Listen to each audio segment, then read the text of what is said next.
Guilty, guilty, guilty. Was that over the top to you? Is that what made you decide, yeah, I'm going to donate something? Because that's what we're hearing about, unprecedented amount of campaign donations coming in to support the GOP and to support Trump. So we're watching this all very carefully today, moving forward as far as Trump and as far as in a local courtroom today. Hunter Biden is already there. We know that First Lady Jill Biden arriving, and we know that the big guy, Joe Biden, President Joe Biden, yesterday was in Delaware. Now, to be fair, oftentimes the Bidens, they have their homes in Delaware. Oftentimes in the summer, they do spend their weekends locally, enjoying the beach and that sort of thing.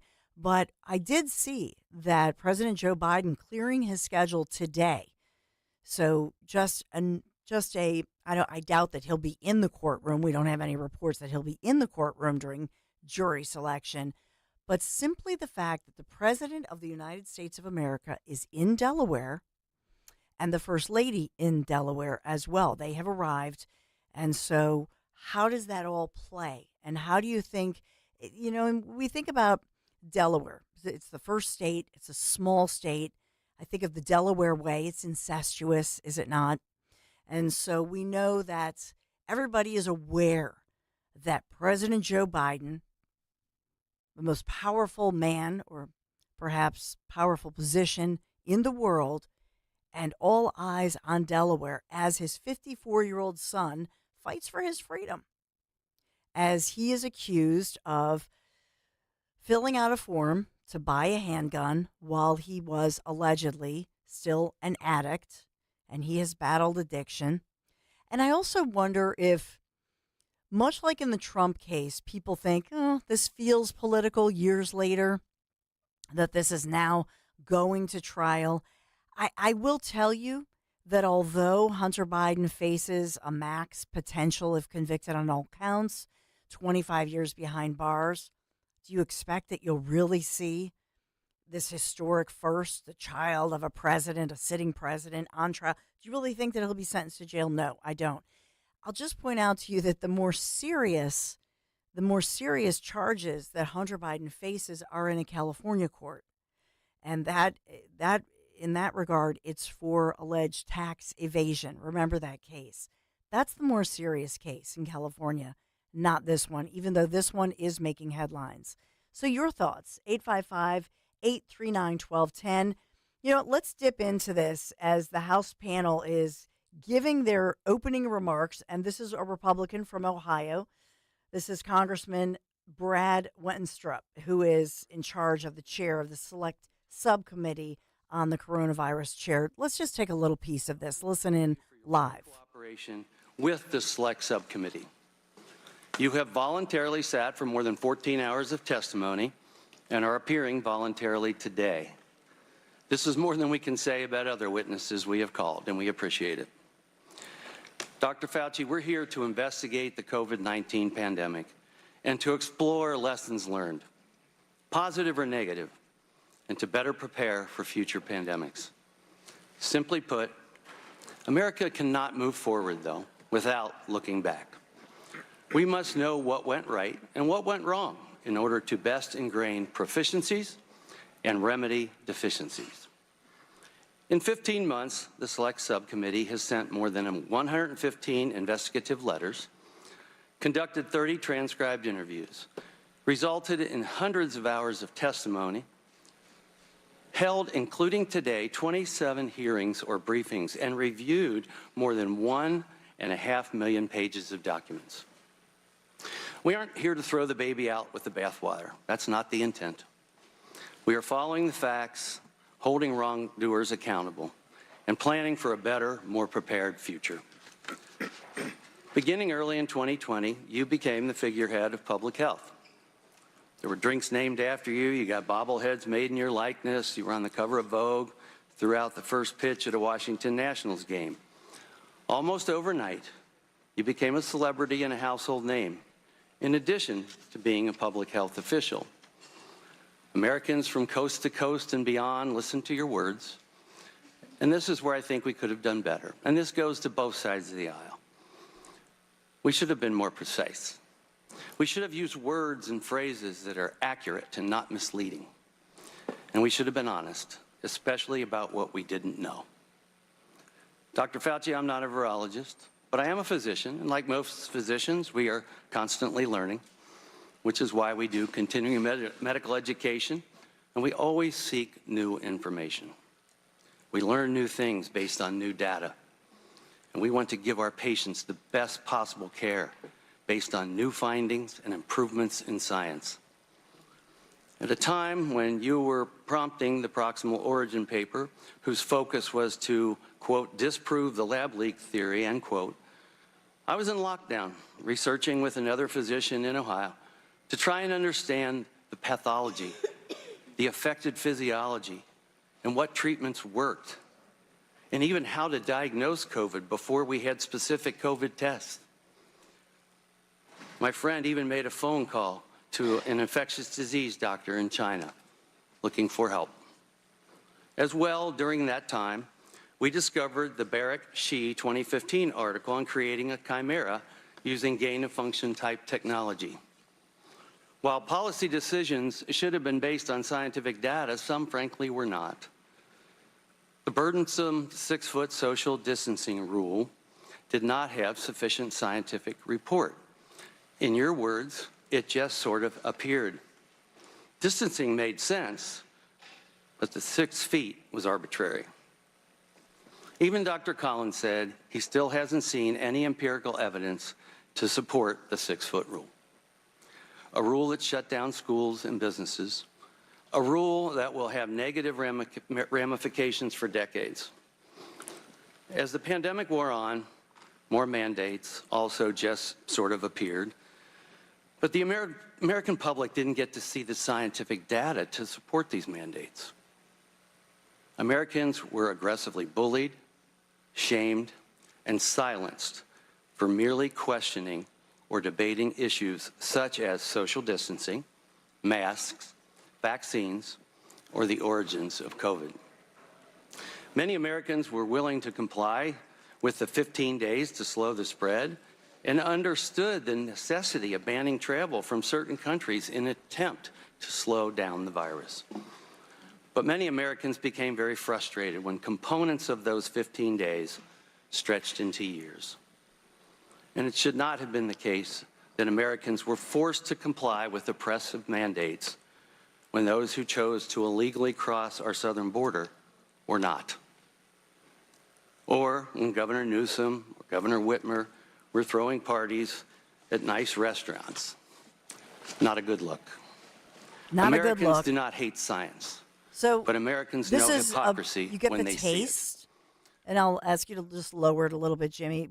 You'll get a taste. This is the intro, and we do have Dr. Anthony Fauci there, stone-faced, as he's waiting to make his opening statement.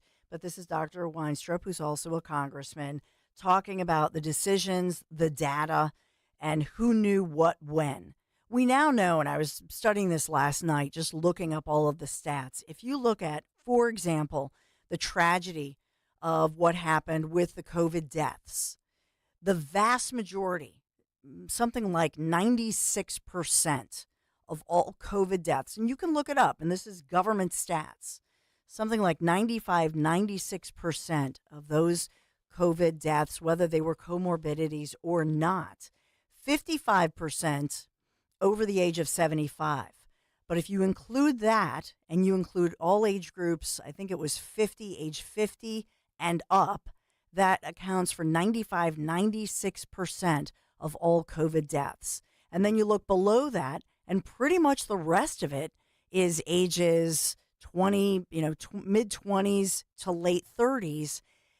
The children on the list. Remember, we learned that, oh no, the children, the pre-K, 2-year-olds. Remember this Head Start programs, 2-year-olds had to wear masks.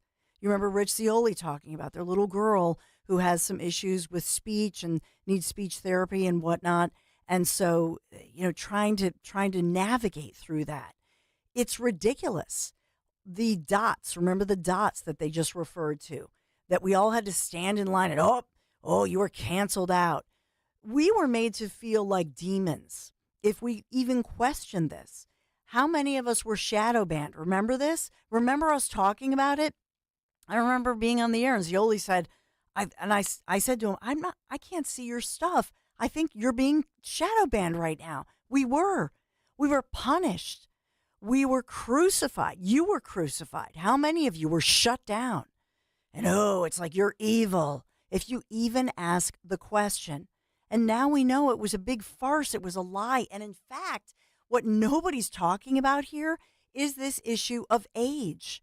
Because if you were over the age, especially of 75 plus, your odds, even if you were considered a healthy 75-year-old, your odds of suffering the most serious side effects of COVID went up exponentially. And what did they do? Remember Dr. Levine here in Pennsylvania, Dr. Rachel, formerly Dr. Richard Levine, was here in PA. And remember, we saw all of those nursing home deaths. Remember this? Here in Pennsylvania, as well as New Jersey. The vast majority of those deaths because they mandated that people who were sick with COVID in hospitals and doctors' offices had to go into nursing homes. It was the worst thing they could have done. That was the policy. We saw it here in Pennsylvania. We saw it in New Jersey. Remember, we found that audio for you. And you heard the former health czar under Murphy, Percy Kelly, remember this? And the comment from one of the directors of a nursing home, people will die. Remember that? Don't forget it. And we saw it in New York State as well. Nobody's talking about that now. So you think about all of the I know so many people, their grandparents were sick and or died in a nursing home. They couldn't even go and visit them. It's a sin what we went through. But for those of us who are parents, I know my kids were in middle school at the time.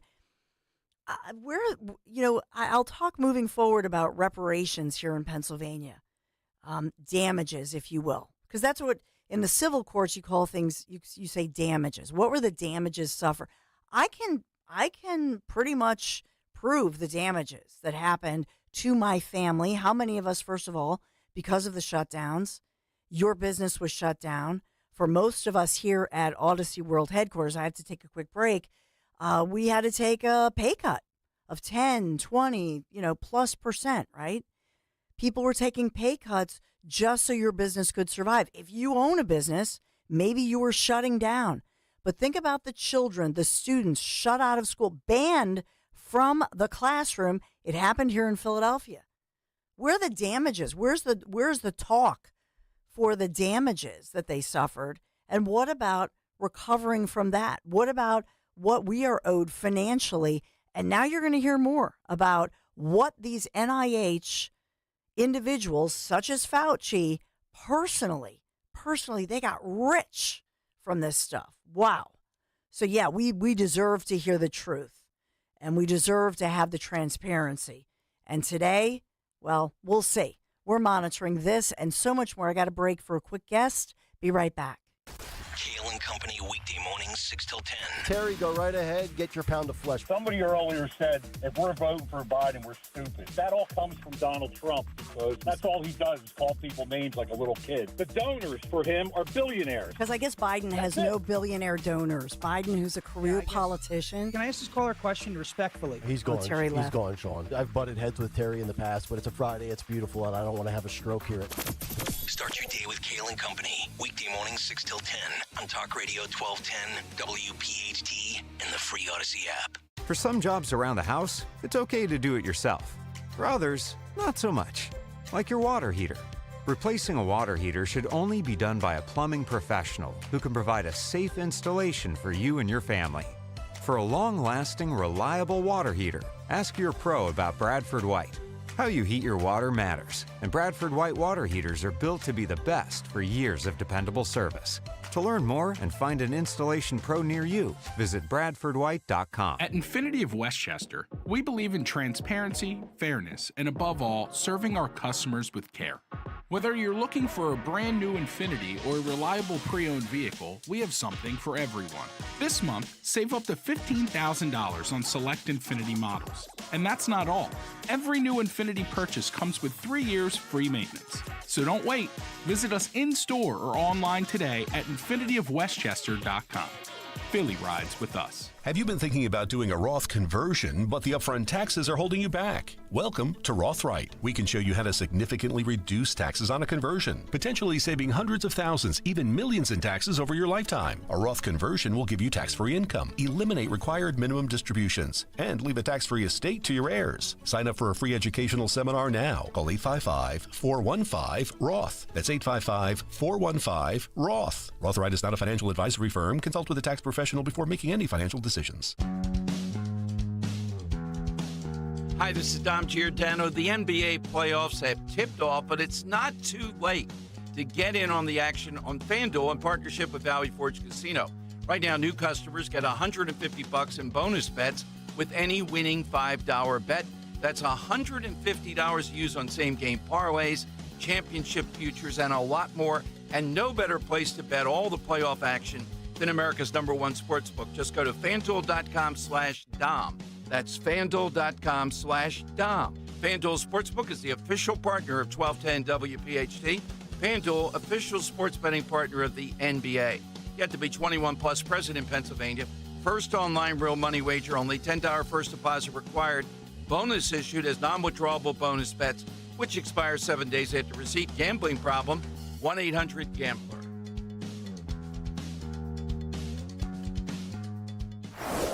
Baseball season is heating up. With the free Odyssey app, you can get the most entertaining local coverage of your team while you're at work or on the go. Stay locked in and in the know with your favorite hosts as they bring you unfiltered takes, react to the latest team news, and talk to callers. Don't miss any of the action. Stream the shows you love live or on demand with the Odyssey app. That's AUDACY. Download it today for free. Yo, Roy is Ford. We know your favorite station is 1210 WPHT. My world was turned upside down, like a giant rock being dropped into like a still pond. If there's no one to call you to account for what you're doing, how far will you go? This city of Vancouver is on the edge of its seat. How did it happen? The Boston Bruins have won the Stanley Cup. Why? It was definitely a regret. Why was I part of that? I got swept up in it. These folks are not hockey fans. They will not be able to hide. These vulgarians defecated on the reputation of one of Canada's first cities. Trailer you're listening to, that was the trailer for ESPN's newest 30 for 30 documentary film, I'm Just Here for the Riot, and premiering tomorrow, June 4th, 7:30 Eastern Time, 7:30 at night on ESPN and streaming on ESPN+. Want to welcome in two of the award-winning Vancouver-based directors, Kathleen Jamie and Asia Youngman. Thank you so much for joining me this morning. Thanks for having us, Dawn. Absolutely. In Philadelphia, we can relate here in Philadelphia to any time there's a potential victory or defeat when it comes to sports. And not just that, more recently with the George Floyd, protests that were going on across the country that unfortunately then turned violent here. But in Philadelphia, as far as sports, victories or defeats, they're out there greasing the poles, because we're sort of famous here in Philly for climbing up the poles and that sort of thing. But you're looking at beyond, a sports victory, or in this case, a defeat. And I'm just here for the riot, trying to examine the why. Why do individuals go crazy and these angry mobs that erupt out of this? To me, this is fascinating. And you don't have to be, for example, in other words, a a hockey fan to understand this, because if you're anywhere near a big city, you understand that these things happen, whether it's basketball, baseball, football, hockey. I think most people, around the world, but especially here in North America, they get it. Take me through why you chose to focus on this 2011 Vancouver riot and how you went about producing this. Sure. I mean, so Kat and I are both Vancouverites, and we recall what happened in our city in 2011 after the loss of Game 7. And I think because we have rioted twice in Vancouver after the loss of a Game 7 hockey game, we've rioted both times. And when we were doing early research into sports riot trends across North America, Vancouver was the only city that rioted after the loss of a game. And we were very curious as to why Vancouver, why do we behave this way when we lose a hockey game? And we felt like it was something that we wanted to explore in order to prevent it from happening a third time. So Kat and I came together. We felt like although this was a very dark, moment in Vancouver history, we really felt like we needed to learn why this has happened. And so we wanted to approach it through a multitude of perspectives and not necessarily point fingers or blame anyone for why this has happened, but really just gain an understanding by having a wider conversation about it. And so some of your findings, as far as, and we hear in the trailer, there, somebody alludes to the fact of these are not hockey fans.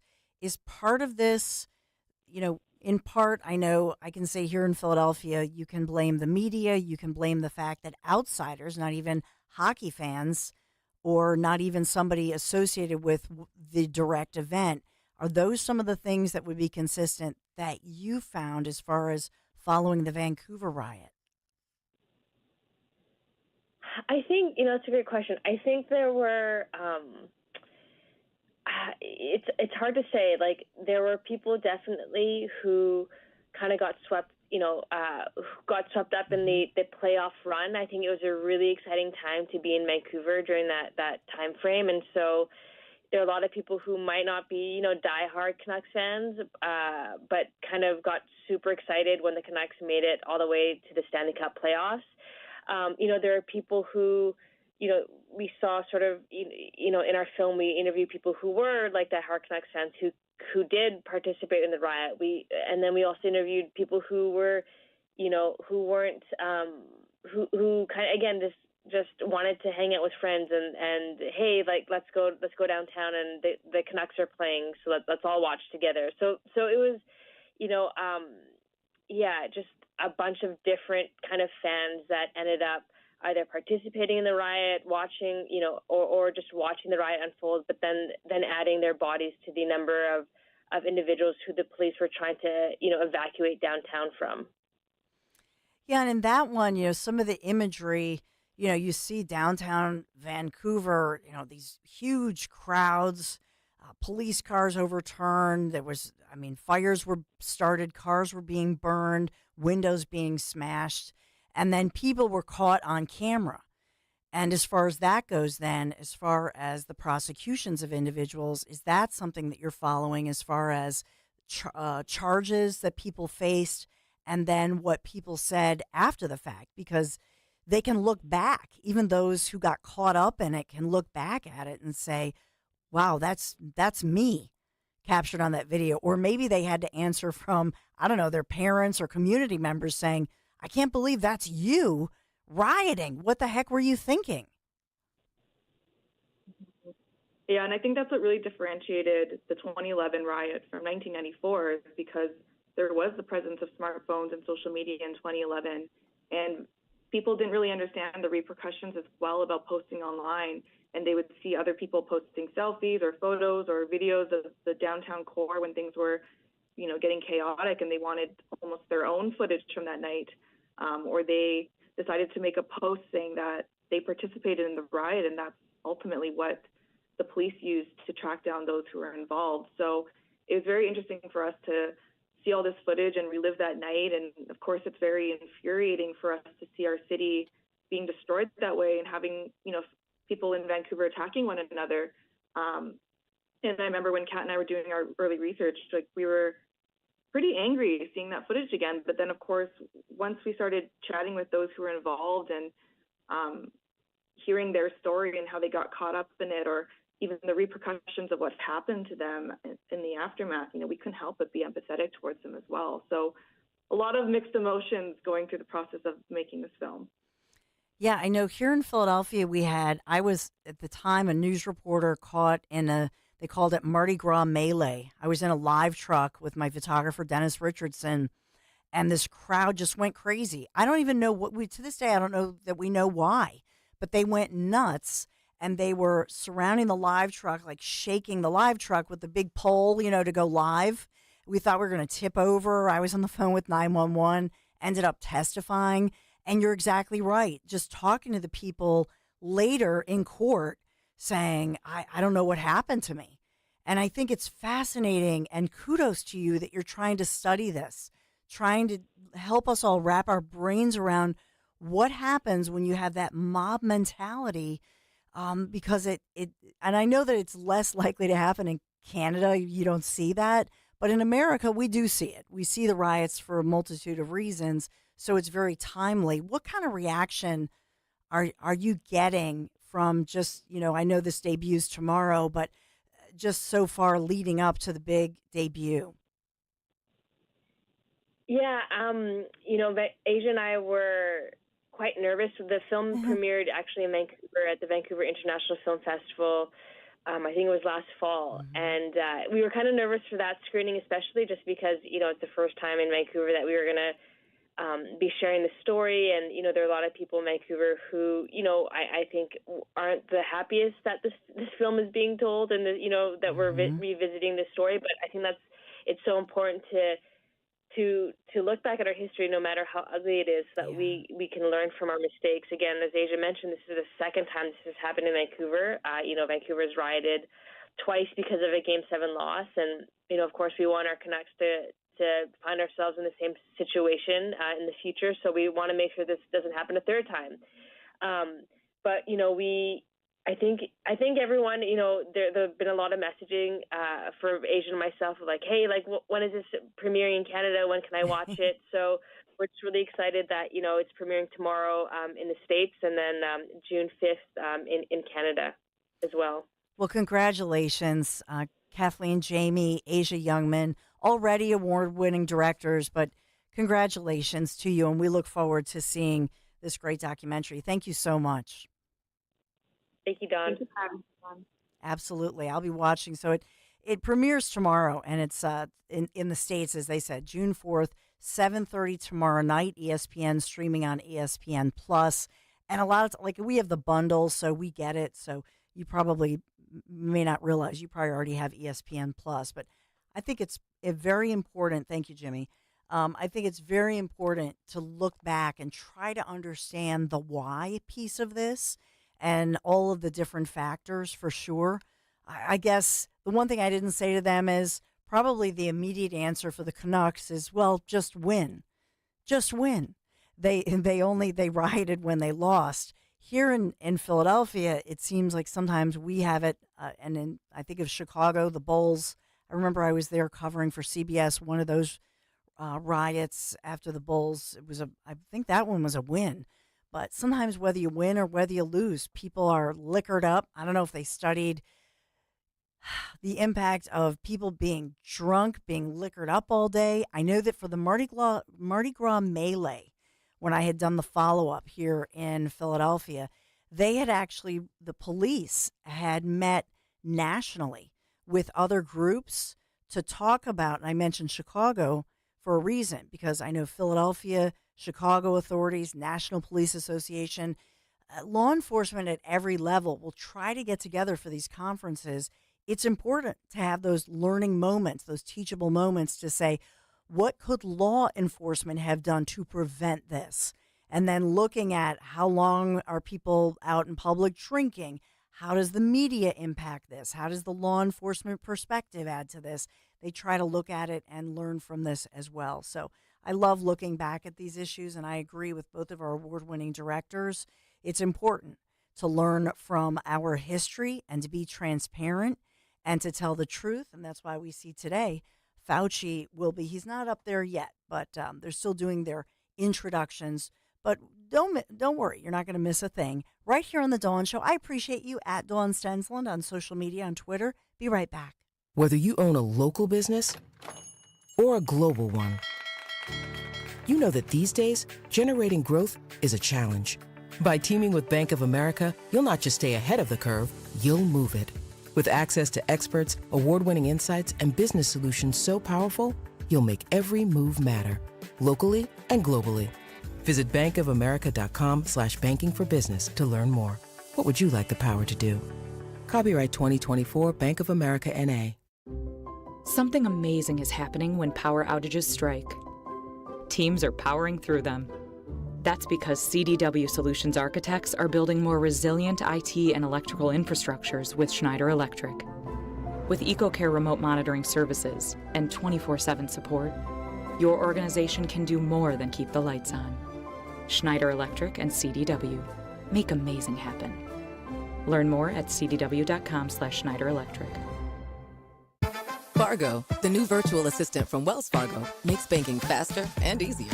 Like this. Fargo, what's my checking account routing number? And this. Fargo, turn off my debit card. And this. Fargo, what did I spend on groceries last month? And that's just the beginning. Do you, Fargo? You can in the Wells Fargo mobile app. Learn more at wellsfargo.com/getfargo. Terms and conditions apply. Your mobile carrier's availability and message and data rates may apply. Wells Fargo Bank, N.A., member FDIC. Introducing the Honickman Center at Jefferson Health. Outpatient care designed by patients like you. Together, we're shaping the future of medicine, where advanced technology and comprehensive services ensure convenience and accessibility for all patients.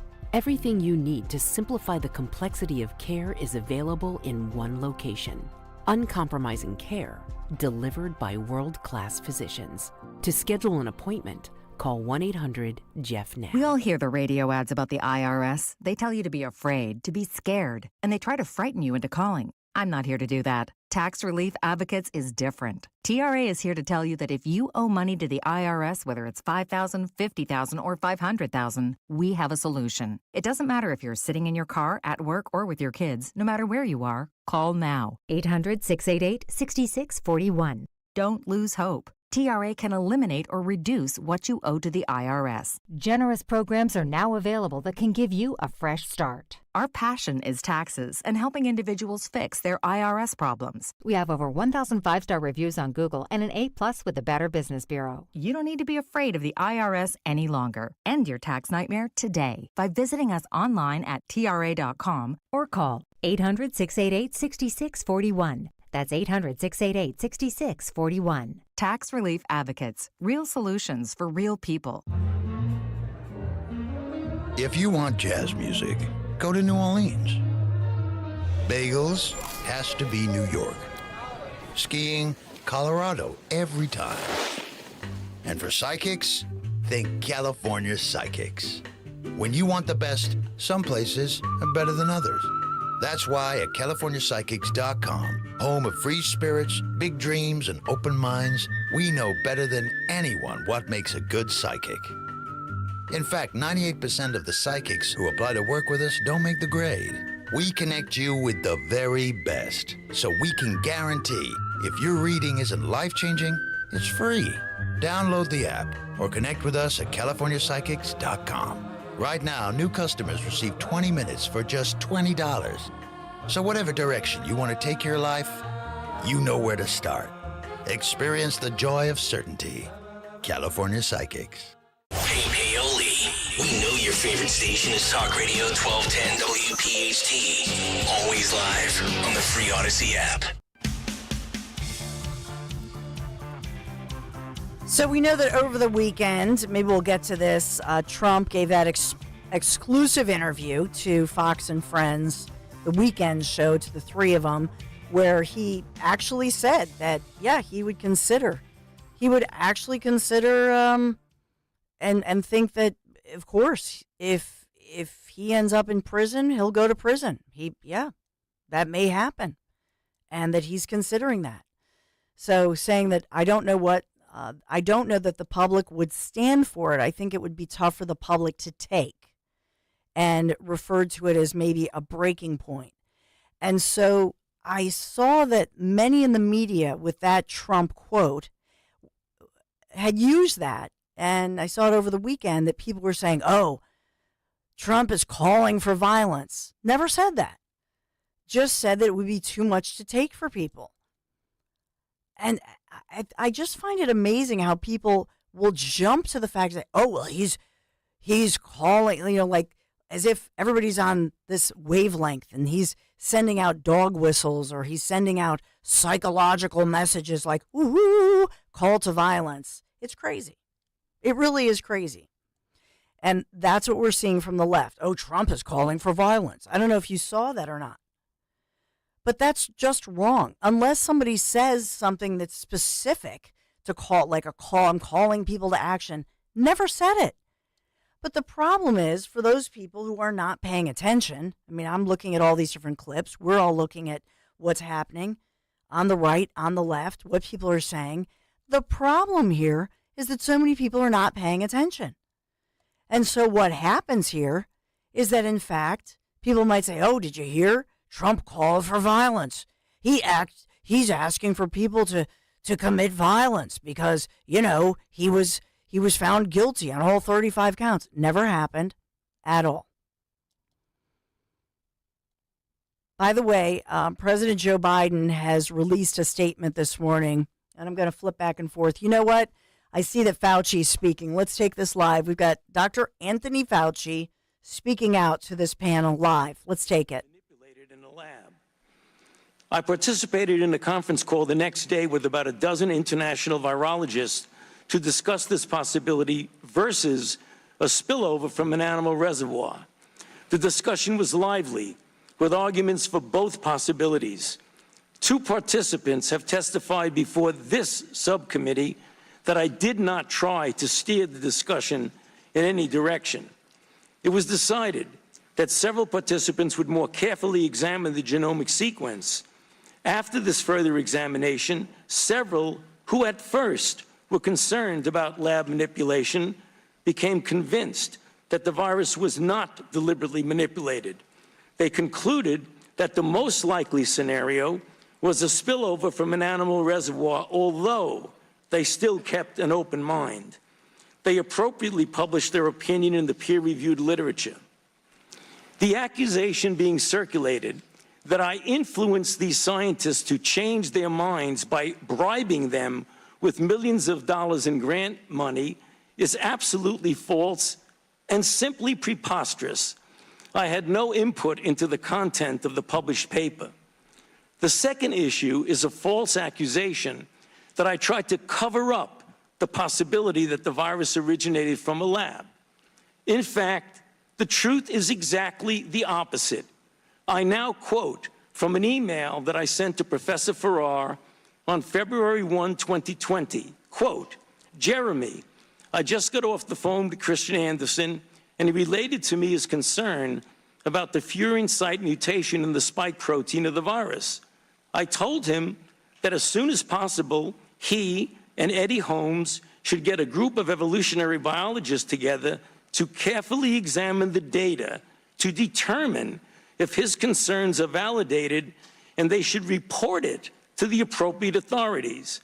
I would imagine that in the USA, this would be the FBI, and in the UK, it would be MI5. In the meantime, I will alert my US government official colleagues of my conversation with you and Christian and determine what further investigation they recommend. Let us stay in touch. Best regards, Tony, unquote. It is inconceivable that anyone who reads this email could conclude So, that I Jimmy, was if you could trying just to lower cover it. up the possibility. So he's just been sworn in. He's under oath before this House subcommittee hearing. Now he's talking about David Morin's, and I'll tell you about that in a moment. And that has to do with these emails and emails back and forth and what they were saying, including we've got to be smart, make sure you delete your emails, they said. So that's the way that you just cut off that trail. But Fauci, of course, former director of the National Institute of Allergy and Infectious Diseases, testifying at this House subcommittee hearing about the United States, COVID-19 pandemic response and the origins of the virus.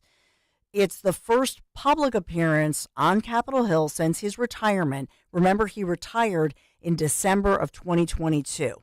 Now, just ahead of today's testimony, the House panel released all of those transcripts of that closed-door 14-hour, two-day testimony that happened this January of 2024, during which Fauci, yes, the Congress members grilled him, especially about mask and vaccine mandates, as well as those those ridiculous social distancing guidelines and what we now know. So the former White House chief medical advisor also saying that the COVID so-called lab leak theory is not a conspiracy. You just heard him talking about that, saying that he never tried to cover that up. He maintains his belief that the virus was a natural occurrence. It's important for you to understand he's under oath here. He knows it. He's a smart guy, and he's going to be very careful about that. So he's sworn in. He'll be testifying. It's going on. You know that there will be some fireworks. We will take it, absolutely. But for right now, this is his opening statement that he's just concluding. I'll get into the emails more. I'll tell you about the David Warren's emails, why they are so significant, and they are because of what they say and don't say. So we'll get into all of it, the good, the bad, the ugly. But let me talk about something prettier, and that is your kitchen. I think about my kitchen. It's the heart of my home. And maybe you're tired of that dated old kitchen or that bathroom. It's still in the 80s or 90s or early 2000. If you're ready for a refresh, you need to give my friends at Kitchen Magic a call. They've been transforming spaces quickly, beautifully, and affordably since 1979. From refacing to custom cabinets, backsplash counters, yes, you can get the kitchen you want right now. And right now, Kitchen Magic is offering 12 months, no payments, no interest financing with 10% off your remodel. 10% off! Schedule your free in-home design consultation today at kitchenmagic.com. That's kitchenmagic.com. Don't forget to tell them Dawn sent you. Hey, it's Nick. Join me for WPHT's Veteran Spotlight, a program where we shine a spotlight on one outstanding local veteran in partnership with the Travis Manion Foundation, celebrating their remarkable commitment to community service and their exceptional service in the military. On Wednesday morning, June 5th, we honor Dale Wetherell, United States Marine Corps veteran, for his service and his exemplary contribution to the veteran community. Presented by Window Nation. For all of your window and door needs, visit windownation.com. I am Judith Krupnick, president of Cherry Hill Volvo. As the store's owner, I want our clients treated with respect. I want our employees to have extensive product knowledge and be genuinely engaged with our clients. Our pricing is competitive, but our client attention is second to none. When considering a new car, consider Cherry Hill Volvo. Contact me directly. Relationships really do matter to us. According to a study conducted by Atticus Law Firm, 40% of retirees were forced back into the workforce because they received a deceptive sales pitch from their broker. But there is one way to ensure that you don't become part of that statistic. Tony Gambone and Denise Gambone, Royersford, Pennsylvania. I know people that had to go back to work because they got bad investment advice from brokers. By recording our sessions, Crash Proof Retirement proves they're willing to put their money where their mouth is. The recordings used by Crash Proof Retirement, it's just a natural extension of how Crash Proof is legally bound to do right for the consumer. Guarantee legally binding transparency for your retirement future. Schedule an appointment or register for the next Crash Proof Retirement educational event at the William Penn Inn on Tuesday, June 11th. 800-722-9728 or crashproofretirement.com. Hi, this is Dom Giordano. I've told you over the years about Dr. Bentz and all the infrastructure he has there, but one thing that he does that you don't see in too many dental offices, with Dr. Bentz, my dentist, whether it's a routine visit or a comprehensive, multifaceted process, he and his team sit down with you. They create a clear plan, explain it step by step. You will see the Bentz difference with that. Contact BentzDentalGroup.com or call 610-272-6949. Hi, I'm Ethan and I attend Insight PA Cyber Charter School. At Insight PA, the teachers care about my education and my future career goals. You can choose a career pathway in business, technology, and nursing, as well as extracurricular and pre-apprenticeship programs. As a sophomore in high school, I've been presented with opportunities to grow in every aspect, from robotics to marketing. I'm so glad I got to choose and attend Insight PA. To learn how Insight PA Cyber Charter can set your child up for the future, visit insightpaschool.org. Wow, honey, have you seen the electric bill? Yeah, it's out of control. But have you heard of Navien tankless water heaters? Tankless? How does that even work? Well, instead of constantly heating and storing water, it only heats water when we need it. So much more efficient than our giant tank heater. That sounds great. Let's look into Navien. Already on it. Imagine all the hot water you need only when you need it. Bulky tanks are history. Navien high-efficiency tankless is the future. Compact, wall-hung units free up floor space, lower energy bills, longer life than tanks, and a 15-year warranty. Find out more at tanklessmadesimple.com. The Angie's List you know and trust is now Angie, and we're so much more than just a list. We still connect you with top local pros and show you ratings and reviews, but now we also let you compare upfront prices on hundreds of projects and book a service instantly. We can even handle the rest of your project from start to finish. So remember, Angie's List is now Angie, and we're here to get your job done right.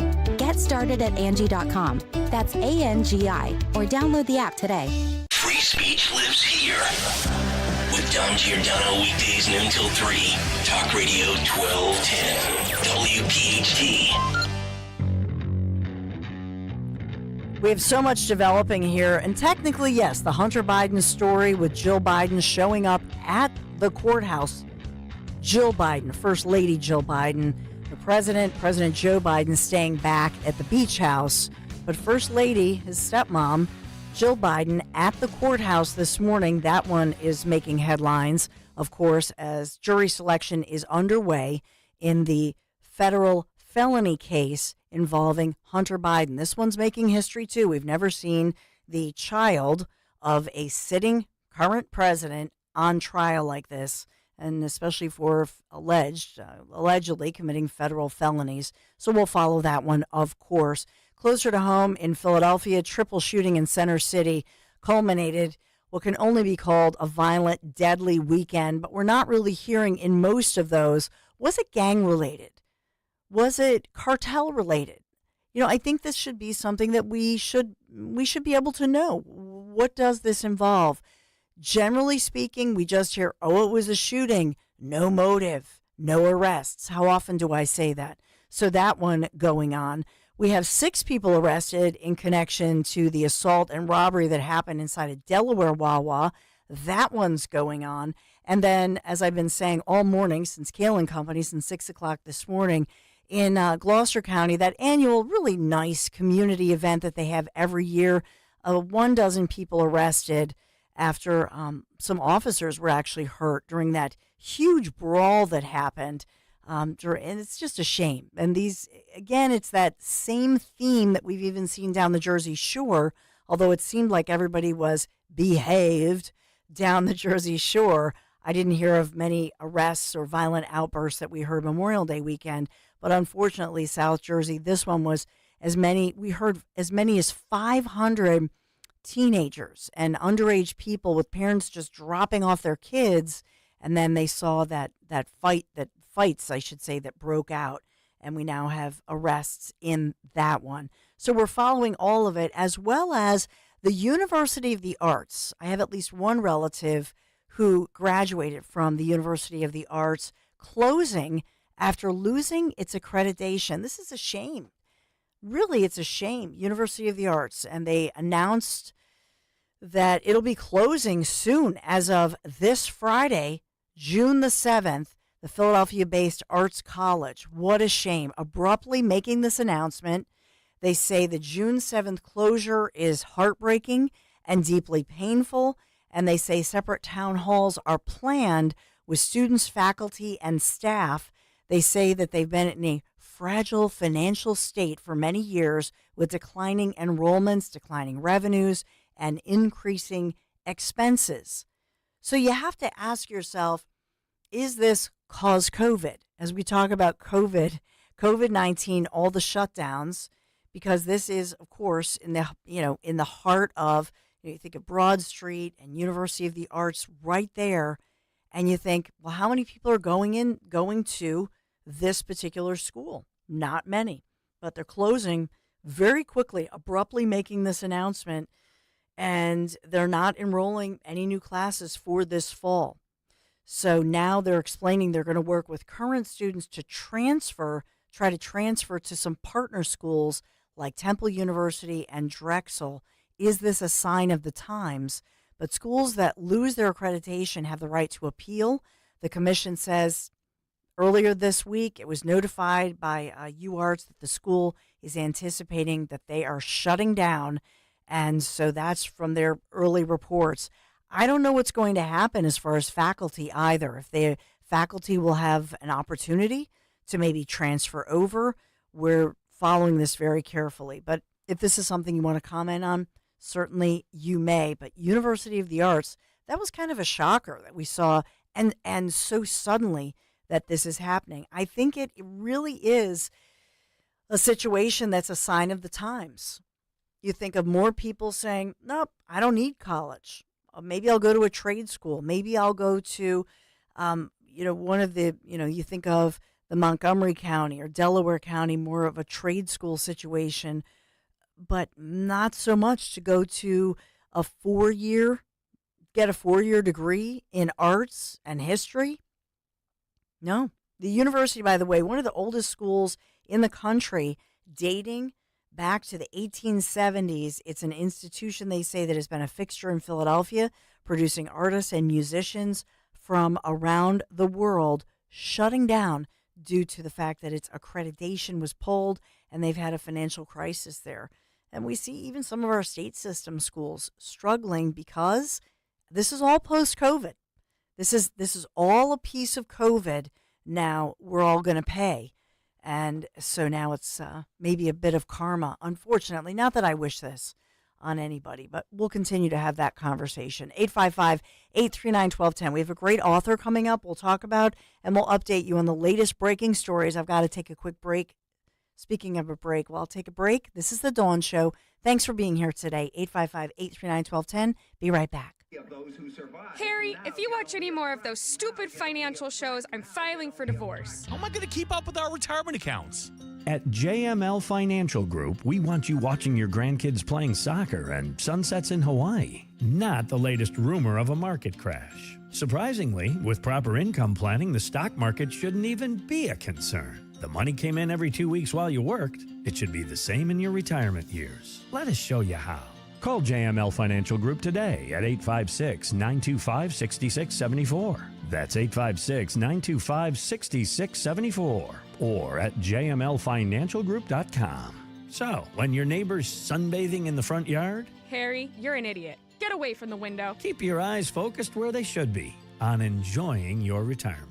Securities and investment advisory services offered through Brokers International Financial Services, LLC, member SIPC. Brokers International Financial Services, LLC is not an affiliated company. Get slimmer for this summer without any shots. NJ Diet is nearly twice as fast as weight loss injections and without any of those nasty side effects.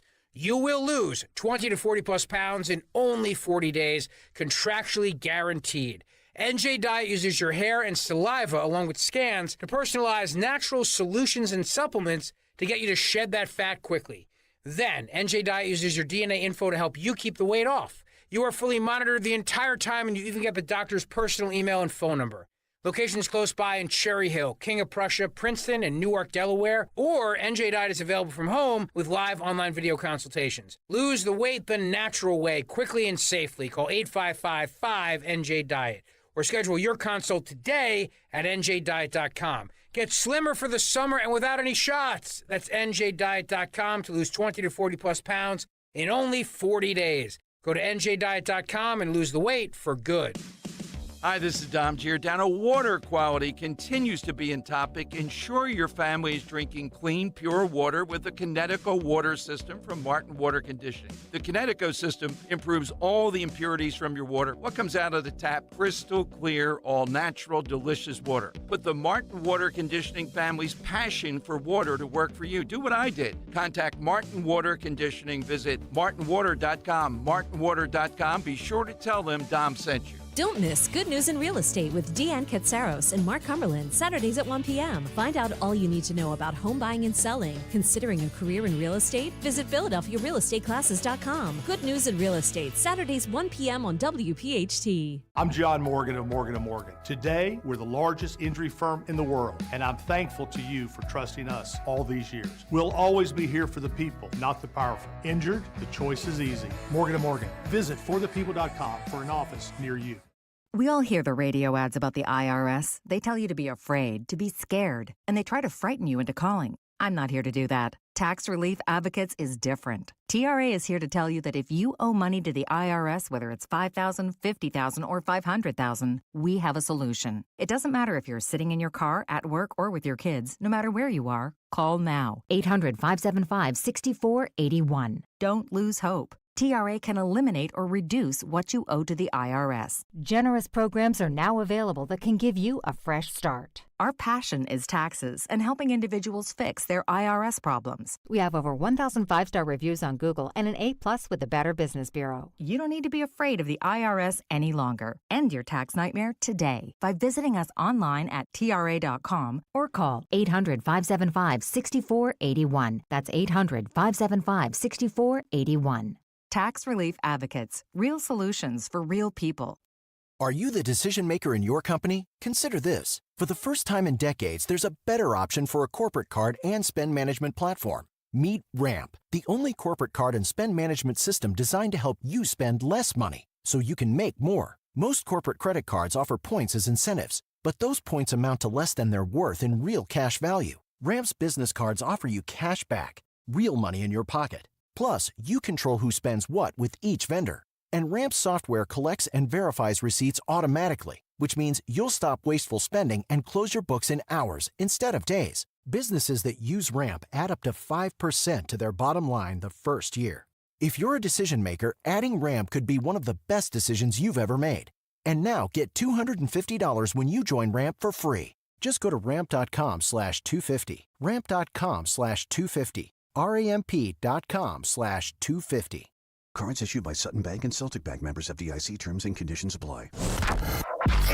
Talk Radio 1210, WPHT, WPHT HD, WOGL HD3, Philadelphia. Always live on the free Odyssey app. From the Cherry Hill Volvo Studios, where relationships matter. Live and local from Philadelphia. The Dawn Stensland Show on Talk Radio 1210 WPHT. A developing story I want to get to real quick before my next interview. This is important from suburban police and law enforcement across our region. They are saying now that a suburban former substitute teacher and baseball coach is under arrest on charges of trafficking minors and sex abuse of children. So specifically, this is Montgomery County Springfield Township Police Department releasing this information, identifying 33-year-old Tyler DiGiacomo, charged with trafficking minors, unlawful contact with a minor, sex abuse of children, possession of child porn, statutory sex assault, aggravated indecent assault. The list goes on and on, corruption of minors. The story here is that he's accused of sexually abusing children and then coerced other children that he met through social media apps like TikTok and social media to create explicit videos, pressuring them, saying, I'll tell your parents, that sort of thing. So he is now back in the custody in Montgomery County facing these very serious charges. Bail set at $500,000, booked just now at Montgomery County's correctional facility, preliminary hearing set for June 11th. But law enforcement across the region putting out word saying that because he was a volunteer coach in multiple communities in our region, also Western Pennsylvania, also Alabama, they're releasing the mugshot and information and asking parents to talk to your kids, as well as just making sure there are not other victims, because now they have all of these videos, so they're trying to track this situation down. We hate to hear this just horrible type of information, but law enforcement asking us, please get this word out. And a reminder, you think this can never, that was one of the moms just said, you think this can never happen to you, God forbid. So just know what your children are doing on their social media, on their smartphones, etc. We hate to hear these kinds of stories. That breaking story from the suburbs, and thank you to Springfield Township Police there in Montgomery County for releasing that information and for the good detective work there in Springfield Township. All right, let's get to my next guest now, James Davison Hunter. The latest book is In Democracy and Solidarity on the Cultural Roots of America's Political Crisis. James Davison Hunter, thank you for joining me this morning. I mean, you're the one who introduced the concept of so-called culture wars, 30 years ago. So thanks for joining me here today to talk about this. It's my pleasure. Thanks for having me. Absolutely. Tell me about your latest book and what you're looking at. What I guess, you've evolved over the past 30 years. What do you see, and what's the focus of your latest book on the cultural roots of America's political crisis? Yeah, thank you. That's a great question. It's a big question, and I'm not sure I could answer it fully in the time we have. We could go on for a couple of hours on that. But, it's just over 30 years ago, I published this book, Culture Wars, The Struggle to Define America, in part to understand new lines of conflict. Most of the conflict that affected our democracy for most of the 20th century was conflict in the realm of what we would call political economy. It was about the rich versus the poor. It was about business interests versus labor unions and so on. But toward the end of the 20th century, there were new lines of conflict that weren't defined by those adversaries. Left and right were being defined according to their position on various issues, like the use of condoms in schools, church-state issues, most importantly, of course, abortion, sexuality, things like that. So we were seeing something, in fact, brand new. Not that there haven't been culture wars before, but a culture war divided this way was, in fact, new. And so I was trying to get my arms around this. We would get these kinds of issues presented in the media as though they were discrete issues. Abortion is this, church-state issues, funding for controversial art. But part of the story that I told was how these things all wove together in a struggle to define the meaning of America. That struggle continues. It's continued over the last 3 decades, and it is intensified, even though it has also evolved. So that's sort of the backdrop for the new book. And, in the new book, Democracy and Solidarity on the Cultural Roots of America's Political Crisis, I just see, and just so you know my background a little bit, so where I'm coming from, television news reporter, then anchor, and then over the past, 9 years, kind of morphed from talking about just news and then talking about politics and looking at that. And this is a conservative talk radio station, although I would say I'm one of the people more recently who I say this every day, and people who are regular listeners can hear me saying it, I want to have the conversation. And so part of this is, and it used to be in talk radio that people would have somebody on, let's say it's conservative talk radio, and let's say a liberal person calls or a progressive person calls, and they're going to spar and say, well, you're an idiot. No, that's not me, because I just say, hey, whether it's a stranger, whether it's somebody calling into a show that you don't know, whether it's your in-laws at the Thanksgiving table, we have to get back to a place where we are respectful of one another, of our diverse thoughts. And isn't that part of being an American, right? That we have this diversity of not just people from all different backgrounds, but also diversity of thought, and that we can share that and grow in understanding, even if we can't agree on policy. So that's where I'm coming from here. Well, that's a great place to be coming from, and you're in fact modeling what it means to be a citizen, and modeling what civil society, the institutions that mediate between this government and ordinary people, you're modeling what civil society should look look like? You see, democracy is a number of different things, but first and foremost, democracy is an agreement that we will not kill each other over our differences. Rather than using violence over our differences, we agree to talk. We agree to talk through those differences in ways that are respectful, even if we disagree vehemently. And part of what's going on right now is that the political extremes are dominating our public discourse. And we need to see a renewal of the center. But the center isn't a fixed point on a continuum. The center is, in fact, the conversation.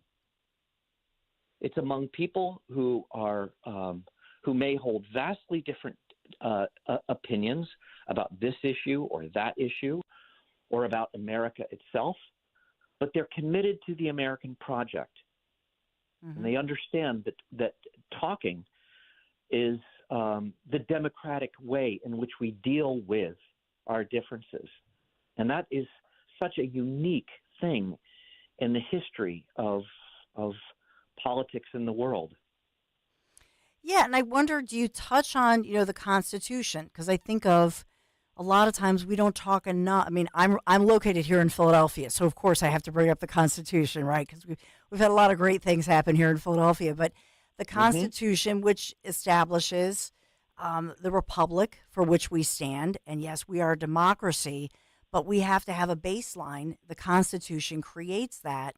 I don't know that we have those discussions or celebrate the history of our country and the actual Constitution, what it says. I think sometimes we don't discuss that enough. Well, we clearly don't. And those who follow the history of public education are aware of how the public education establishment, teachers' unions, and the like have really fallen down on the job. In teaching basic political history, history of the Constitution, the Bill of Rights, the Declaration. Those things themselves are contested. And a lot of the response has been to just try to ignore it. But, what draws us together is not just a set of agreements over the Constitution or the Bill of Rights or the rule of law. Part of what binds us together, the solidarity that I speak of in the title of this book, is about shared hopes, about the sense of there's something at stake that we share together, and we need to work to solve it, whatever our differences. I mean, imagine someone, a rash of breaking and enterings in a community. Your neighbors, it doesn't matter whether they're left or right. You want to protect everyone. To protect yourself is to protect everyone else. You're in it together. And we've lost that sense of solidarity that's not just rational and cognitive about, again, the nature of law or something like that, but this sense of solidarity that comes from sharing a future, sharing, wanting to build a future for kids. So it's deeply troubling, and the heart of the book is an argument about the sources of that solidarity. What are the sources? A tree doesn't thrive on its own. It's rooted in soil, and the soil requires moisture. It requires nutrients and so on.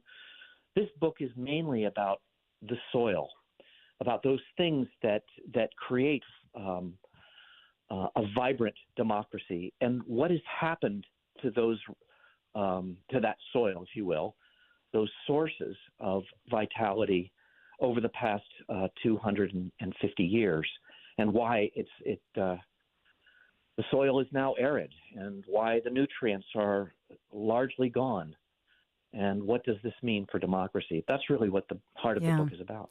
I think part of it, when you travel to other parts of the world, we went with a group of listeners to Italy, and you think about other places, or just pick another spot in the world, even though here in this country we had the arguments over, well, it takes a village, well, it takes a family, well, it takes both. But think about the village and the family in America. Both have been, really have been, I think, falling short. 50% divorce rate, families ripped apart. And then you think of the so-called village that we see in other parts of the world, but really communities aren't what they used to be. Used to be that you could run through backyards and everybody knew your name, even your middle name, right? Nowadays, nobody knows each other. Nobody knows each other's neighbors. And so that, for me personally, I think that's part of the problem. We need to get back to the sense of community, because political communities, like the one here on Talk Radio 1210 WPHT, we have a community, if you will, and we have get-togethers. That has replaced sometimes a physical community where neighbors can know each other and have the conversation over the fence, and despite their differences over things like politics. Mm-hmm. Yeah, there's no question. And you're speaking about some of the sources that I refer to. It's, the kind of, the sense that there is a glue that binds us together is not only about ideas and values. It's also about our common needs and working through the challenges of our time. And, for example, what do we do about the internet? I don't care whether you're on the left or on the right. This is a real problem for children. Mm-hmm. It's a real problem for adults. What do we do about misinformation, disinformation? This is a common problem, but we don't seem to have the capacity to even roll up our sleeves and address these things, even though we recognize them as common problems. Yeah. Yeah, you make a great point, and it's so true. A lot of parents, there are many experts out there saying if you have to get your 9 or 10-year-old a phone, get them a flip phone. Don't even get them a smartphone. Keep them off of these sites as long as possible, and certainly not with the cameras because of all the problems that we see happening. Well, listen, I thank you so much for coming on, James Davison Hunter, Democracy and Solidarity on the Cultural Roots of America's Political Crisis. We appreciate your time and look forward to reading your next book. Thank you. Thanks, Don. Bye-bye. Absolutely. So it's Democracy and Solidarity on the Cultural Roots of America's Political Crisis. And, I think when we look at this, and I'll take your thoughts on it, 855-839-1210, but I also see this upside down land, as I always say. It's an upside down world. And so we're seeing all of these different groups that used to go for one political party. Now they're changing over. I saw that over the weekend. I don't know if you saw it, but I've just noticed that we're going through all of these changes, massive changes. And I ask you, are you one of those people? Have you now changed your political party as a result of everything that's happening, one way or the other? Were you a Democrat? Now you've said, nope, I'm going to vote for Trump after the 34 guilty counts, the verdict on the 34 counts. Or on the other side, you think it's way over the top and you said, no, this is ridiculous. I'm going to the other side. I'm going to be a Democrat or I'm going to be a Republican. Let me know. I want to just take your pulse, if you will. 855-839-1210. We'll get back to what's happening live and local, whether it's a Wilmington courtroom. We have some updates on the Hunter Biden jury selection. And then, of course, what's happening on Capitol Hill and here in Philadelphia. Guess who's speaking out with a news conference? We got it all covered for you. This is The Dawn Show. I appreciate you. Be right back. Kale and Company, weekday mornings, 6 till 10. Attorney Linda Kearns, who is joining us here. What your listeners need to know are that the people running the polling places and counting mail ballots and administering elections in Pennsylvania want Biden to win and Trump to lose. I'll be sending you my playlist. I'm a conservative female living in Philadelphia. You didn't even have to promise that. I'd do anything to help the kids of fallen officers. There you go. Linda Kearns. Thank you, Linda. ProtectTheVote.com. There you go. ProtectTheVote.com. Start your day with Kale and Company, weekday mornings 6 till 10 on Talk Radio 1210, WPHT, and the free Odyssey app. Do you have a life insurance policy of $100,000 or more that you don't need? Well, don't lapse or surrender your policy. You might be sitting on a gold mine. That's right. You may be able to sell all or part of your life insurance policy to Coventry for cash, or a combination of cash and coverage with no future premiums, even a term policy. Call Coventry Direct at 800-411-8300 or visit coventrydirect.com to find out if you're sitting on a gold mine. That's 800-411-8300.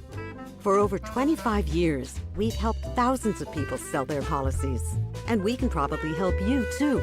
Call us today at 800-411-8300 or visit coventrydirect.com to find out if you're sitting on a gold mine. That's 800-411-8300. Call now.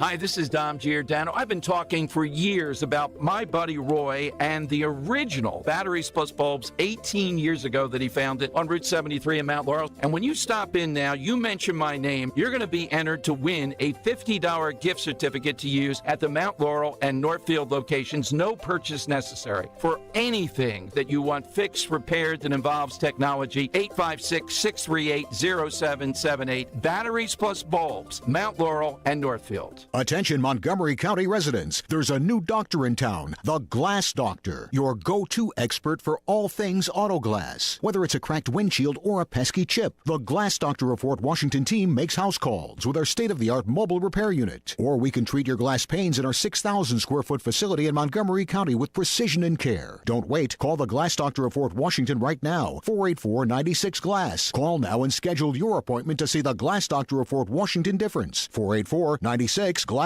Diabetes, high blood pressure, anxiety meds, everyone's on them. If you're a 50-year-old male, maybe a bit porky, and you may even have type 2 diabetes, $1 million of term insurance may only cost you about $200 a month. Call Term Provider. Speak with Big Lou at 800-700-6898. Big Lou will find a term life policy for you even if you have type 2 diabetes, are overweight, or have high blood pressure. Term Provider has helped thousands of people like you who think they can't afford term life insurance.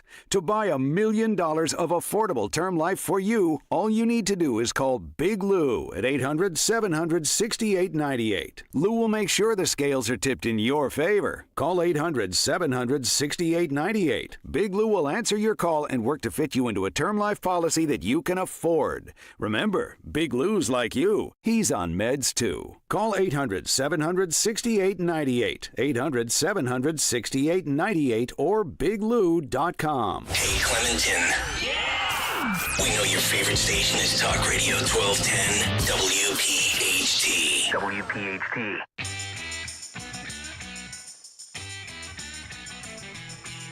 America's top infectious disease expert on the stand, taking questions back and forth as he is now admitting, and I know that he admitted this about a year ago in that rare admission of culpability, said the policies were counterproductive and turned vaccine skeptics off rather than gain their favor. So he had acknowledged that in one of the closed-door meetings. This is his first time in 2 years publicly like this, taking the question since his retirement. Let's just dip into this just for a moment as he's being questioned right now. We'll just, from time to time, we'll bring you the highlights and lowlights, if you will. But Dr. Fauci questioned about some of the emails with his colleagues. On his private email, did you communicate with anyone relating to anything regarding NIH or with Dr. Morins on a private email? I do not do government business on my private email. Okay, so have you communicated with Dr. Morins via private email, even if it was not necessarily? She is a Republican from New York. It might have been because, as I mentioned in my opening statement, one of his functions is to write chapters, medical scientific chapters with me. So it is conceivable that I communicated with him on my private email when we were writing a chapter, and that was not official. What about Peter Daszak? No. Okay. I just want to clarify for the record, because today you testified that you did not suppress the lab leak theory, yet in the past you have said, quote, it is a distortion of reality, unquote. You've said, quote, I've heard these conspiracy theories, and like all conspiracy theories, they're just conspiracy theories. That's what you told the American people. And so would you like to clarify what science were you following then versus now? Yeah, no, I've also been very, very clear and said multiple times that I don't think the concept of there being a lab leak is inherently a conspiracy theory. What is conspiracy is the kind of distortions of that particular subject, like it was a lab leak and I was parachuted into the CIA like Jason Bourne and told the CIA that they should really not be talking about a lab leak. Thank you. That's the conspiracy. Appreciate that. Dr. Fauci, how much have you earned from royalties from pharmaceutical companies since the pandemic began in 2021? Zero. It says NIH scientists made $710 million in royalties from drug makers. You're saying that you did not receive any of the $710 million? On COVID, I received, I think, $122 for a monoclonal antibody that I made 27 years ago. Okay, so just in general, though, how much have you received, not related to COVID, just in general, how much have you received in royalties between 2021 and 2023? I think none. Okay, so somebody received the $710 million. Somebody did, but not me. You didn't receive any royalties. Okay. I mean, I see no royalties associated with COVID. I mentioned. I said. No, I want to. No, I just said. I'm on the record, and I want to make sure that this is clear. That I've developed a monoclonal antibody about 25 years ago that's used as a diagnostic that has nothing to do with COVID, and I receive an average of about $120 a year from that patent. But the bottom line here is that scientists at NIH did receive $710 million in royalties, and I guess my question is, don't you think that if these experiments are made using American tax dollars, that any of those royalties, this nearly billions of dollars, should be going back to the American taxpayer, not in the pockets of the scientists? Do you believe that's a law that we should consider changing? If you want to change the patent laws and the Bayh-Dole Act, then go ahead. Okay. But that's not for me to say. I'm asking your opinion. Okay. Well, anyway, moving on, I just want to say that, we know billions of dollars have been funding these animal experiments, both here domestically and in foreign lands. I'm very troubled by the cruel, horrific animal research that has been done on U.S. land and in foreign laboratories. Taxpayers are footing the bill for billions of dollars. These beagle puppies that have their throats slit, they're being injected with ticks, they are murdered after just a few months, piglets, rabbits, you name it. FDA is saying we no longer need to be testing human medications on animals, that there's other ways to achieve this. Can you comment on that, if it's time for the United States of America to be moving on from these cruel animal and horrific costly tests? I'd be happy to comment, but I'm puzzled as to what that has to do with the origins of COVID. Well, I have a question about it. Okay, and I'd be before happy this to committee, answer and it has to do in general with the amount of waste of tax dollars that NIH is using. Well, the animal experiments that are conducted by and funded by NIH go through strict regulations of the proper use of animals in research. So I'm not, Congressman, with all due respect, I'm not trying to be confrontative. I'm not sure what you're talking about, but the experiments that the NIH funded go through strict regulatory processes of the treatment of animals, the humane treatment of animals. Well, they're not very humane, and I will say, as the former director, you signed off on these experiments, and so my time has expired, and we will. Well, I signed off on them because they were approved by a peer review. Now recognize Ms. Dingell from Michigan for 5 minutes of questions. So it goes Republican, then Democrat. I didn't know who was going to question him when I took it, just to point out to you. But what you're going to hear, the Democrat, just take up Dingell, because I just want to be fair.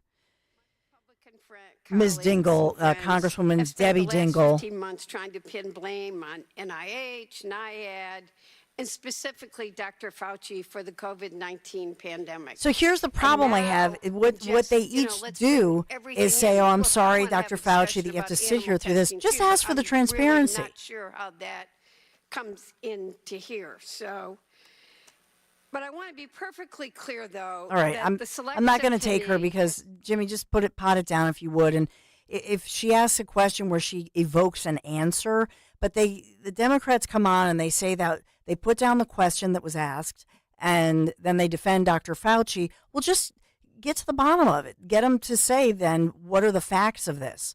So one of the headlines today is that NIH scientists, this is a fact, according to their own disclosures, we now know made $710 million in royalties from drug makers, and they tried to hide it. That's a problem, that they were trying to conceal it, and lawmakers with subpoena power and filing of these Freedom of Information Acts had to push and push and push and finally get the answer.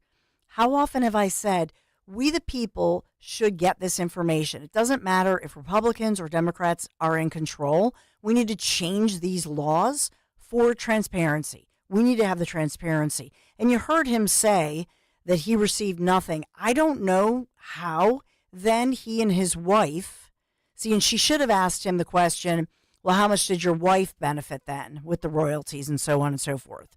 But we know that they more than doubled their net worth during about 1.5 years of COVID. I guess that was a coincidence. It doesn't look good. Why doesn't somebody just try to clear that up? I will point out to you that as far as beyond that headline, to be fair, the National Institute of Allergy and Infectious Diseases, the sub-agency, this represents 260 scientists. So 260 scientists, they received nearly $700 million in those royalties. That was the net benefit. And I will say to you that part of this royalty situation is that you want to be able to attract the best and the brightest. And so if you don't want them to leave because they're going to go to the private sector if they can't make some kind of royalty for their discoveries. That was why back in the day they decided that these brilliant scientists would stay with the government and that they would get some kind of, perk or benefit from what they're discovering. So I think that's the debate that they're referring to. Just real quick here, I do want to get to this issue of David Morin's emails and why they're alarming. The emails show a pattern, by all accounts, of trying to shield communications from public disclosure. No matter who you are, no matter what side of the aisle you're on, it's concerning when, for example, Morin's had written in mid-June of 2020. So think about 4 years ago what we were going through that summer of 2020, and wrote, we're all smart enough to know to never have smoking guns. And if we did, we would not put them in emails. And if we found them, we'd delete them. Sort of like you picture them going wink, wink, right? Another email in the summer of 2021. The best way to avoid Freedom of Information hassles is to delete all emails when you learn that any subject is getting sensitive. So this is why, of course, this is of concern. It doesn't help matters that as far as David Morin's, they got the Freedom of Information. I'll take a break in 1 second, Jimmy. But in one of these, he wrote, they were chatting back and forth, and he wrote, a beverage is always good and best delivered by a blonde nymphomaniac. So he had like these sexist, he said something about, he was talking about the CDC director, Rochelle Walensky, and how she got her job. And then he remarked in one back and forth, well, she does wear a skirt, looks pretty good in a skirt, something like that. He did apologize. Oh boy. So he's getting ripped for some of that. I don't care. I'm sorry. I really, at this point, I want to know what they were saying back and forth. I want to know what they deleted allegedly, what they knew when his comments about the skirt, whatever. I know that they're releasing that stuff and maybe it raises some eyebrows. At this point, I want to know what were their conversations about any lockdowns, what they knew, when they knew, the mask mandates. Because the other piece of this that nobody's really, if you're advising, for example, in a pandemic. You're advising the president of the United States, whether it was Trump or whether it's Biden. That doesn't matter to me. If you're the advisor and you are the key advisor and you are telling the executive branch and you are advising the president of the United States and you're saying, Mr. President, we got to do this or people are going to die. To me, that's treason. You have betrayed us. You have betrayed our republic. You have betrayed your country. And you should go on trial. You should be charged. Those are the issues that I want answered. I want to know that. What's your question to Fauci? 855-839-1210, the number to call. Oh, man, I'm fired up when I hear all of this. We have so much to talk about moving forward. 855-839-1210. You know, you've heard me talk about the Chapman family team, Mike and Mark Chapman. They've been in the business. They started 30 years ago in Chester County. Volunteer firefighters in the community, brothers. They've grown as their families have grown. Their business has grown, award-winning. And, you know, I just rave about the work they've done in my home. So whether it's windows, doors, siding, stucco remediation, I would trust nobody else with these important investments in your home. And these certified Chapman installers are the professionals you want on this job. And by the way, if you're thinking of replacing your stucco, updating it with maybe James Hardy plank, what a beautiful choice, or all of the different ideas and the different options for vinyl siding. It's going to add value. It's going to boost the beauty and the curb appeal of your home as well. So you can text them. You can call. They are like-minded, local, and listening right now. 610-431-8898, 610-431-8898, ChapmanWindowsDoors.com, ChapmanWindowsDoors.com.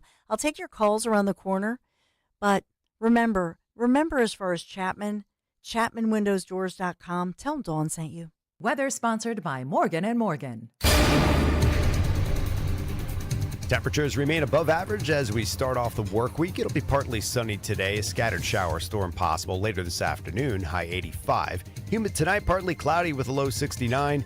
And for Tuesday, partly sunny and very warm with a high 87. I'm John Morgan of Morgan & Morgan. Last year, more clients hired Morgan & Morgan than ever before. We now have more offices, more staff, and more lawyers than any other injury firm in the world, protecting America, fighting for you. Visit forthepeople.com for an office near you. Hi, it's Rich Zioli. I'm joined here today by my friend, the co-president and CEO of Cooper University Healthcare, the one and only Dr. Anthony Mazzarelli. Dr. Maz and I are here to tell you about our buddy, Dr. Mike Veneria. Not only is he my dentist, he's my family's dentist as well. And not sure if you knew this, he's Dr. Maz's dentist too. That's right, Rich. Dr. Mike Veneria is and has been my dentist also. And, you know, doctors choosing doctors, that can be quite a selective process. And not only do I go to him, but for years, my sister and my niece and my nephew, the whole family goes. Well, it's no secret. We're all delighted by the care that Dr. Mike Veneria and his award-winning team provide, and you need to check him out. Whether you're looking for pediatric, general, cosmetic, implant dentistry, you don't need to look any further. Dr. Veneria's office does everything. Dr. Veneria's office also exceeds all CDC guidelines and has always maintained the strictest infection control, like their centralized UV sterilization of airflow, which is incredibly important to me. Locations are right over the bridge in Cinnaminson and Woodbury. Your perfect smile's waiting. Call 856-786-2020 or visit veneriadental.com. Imagine outpatient care where all your needs are met in one location. Jefferson Health's Honickman Center is where you'll discover nationally ranked specialty care and more. Like patient ambassadors, imaging and lab services, a pharmacy, calming spaces, and valet parking. Designed by patients, for patients. Discover a new level of care, created with you in mind. To schedule an appointment, call 1-800-JEFF-NOW. Summer's almost here, and it's time to tackle that to-do list. With an American Heritage Cash Reward MasterCard, get up to 3% cash back at home improvement stores, groceries, and pharmacies. And when the chores are done, treat yourself to a well-deserved vacation, earning 2% cash back on travel, hotels, and rideshares, and 1% on everything else you buy. Apply today at AmericanHeritageCU.org/credit cards. Subject to credit approval, insured by NCUA, Equal Opportunity Lender. Angie's List is now Angie, and we've heard a lot of theories about why. I thought it was an eco move. Fewer words, less paper. No, it was so you could say it faster. No, it's to be more iconic. Must be a tech thing. But those aren't quite right. It's because now you can compare upfront prices, book a service instantly, and even get your project handled from start to finish. Sounds easy. It is, and it makes us so much more than just a list. Get started at Angie.com. That's ANGI, or download the app today. You're in hot water, mister. What'd I do? I told you months ago our utility bills were getting higher because of that old outdated tank water heater. Maybe it's time we finally switch to a Navien tankless. Learn about Navient's high-efficiency tankless water heaters, endless hot water, all while helping you save on your energy costs. Hey, look at this. Our utility bill is lower since we got the Navien tankless water heater. Who's in hot water now? We are, all the time. Learn more at tanklessmadesimple.com. Out here, in the middle of all these acres, it can feel like you're the only person on Earth. And sometimes, that's how it feels when you're going through tough times. Stress builds up. You have trouble sleeping. Maybe your mind is racing and you just don't feel like yourself. So what do? We get help. Lots of people are struggling with their mental health. It's more common than you think. The good news is there are people in our community who are here for us when times are tough.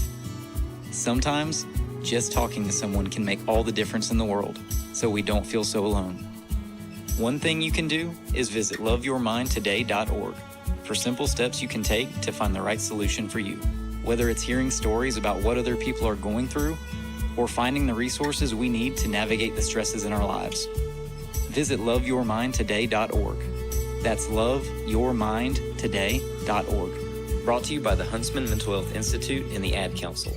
Be sure to follow Talk Radio 1210 WPHT on the free Odyssey app. Download it now. Talking about Dr. Anthony Fauci, talking about Trump over the weekend, standing ovation with the UFC crowd. Wow, standing ovation for Trump. We played it earlier this morning as he was being celebrated, and now moving forward, what will happen as far as his attorneys filing motions. He's been busy, certainly over the weekend, campaigning and getting ready, bracing for all of the other, processes, if you will, in the other cases. But his attorneys expected to make these motions in court prior to then the July sentencing. I know that over the weekend, Trump had talked about the Supreme Court of the United States, but we still have to go through the motions, literally, the court motions in the state court, and then we'll see where that one goes. I don't see any news of the Trump attorneys' filings as of today and how that all shakes out. But I have no question that on appeal in the Ninth Circuit, Trump wins. I don't know that he has to even go to SCOTUS, quite frankly. 855-839-1210. Let's go to your calls. Let's go to Joe. Hey, Joe. Dawn, good morning. Good morning. I've seen a pattern with these Fauci hearings, and it just does nothing but anger me. Mm-hmm. These Republicans, these guys on the right, got to take a harder stance with him. They are allowing him to answer questions with questions, and they got to step in and look at him right in the eye and say, Dr. Fauci, you're not here to ask us questions. We're here to ask you questions. Mm-hmm. And he goes with that little mealy-mouthed voice and acts like the martyr. He acts like the persecuted one. They got to cut that short. And I don't see it happening, Dawn. Yeah. No, I agree.